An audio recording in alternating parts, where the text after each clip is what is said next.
The first time I met Lee, it was at a convention a couple years ago, and I heard him speak, and I thought, this is the guy that really makes sense.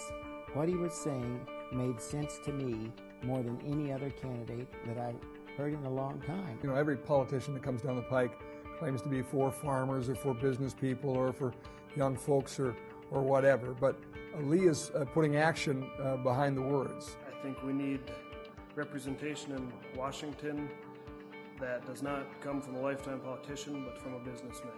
We really need to go back to the basics, and we need to really talk about the founding principles of this country. And every time there's an election, everybody says it's going to be different, and nobody does anything about it.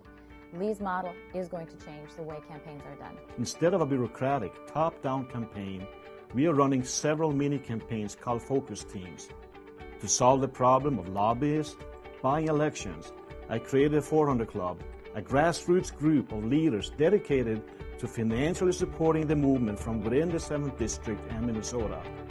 To make sure the movement stays true to the message, we have formed a heritage alliance of local citizens committed to restoring America to her founding principles. And finally, to make sure rural Minnesota has a voice in Washington, D.C., we pioneered what I call an accountability board, which is comprised of local leaders that will hold me accountable even after I'm elected. This setup with an advisory board and those others very much makes him accountable, makes it such that he listens. Well, hopefully this campaign would more model the type of government that we are supposed to have, a government of the people, by the people, and for the people.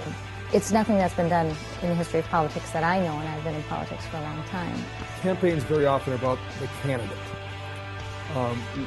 Lee Byberg is about a movement. Lee Byberg is about a way of thinking, a mentality, a set of principles, an idea.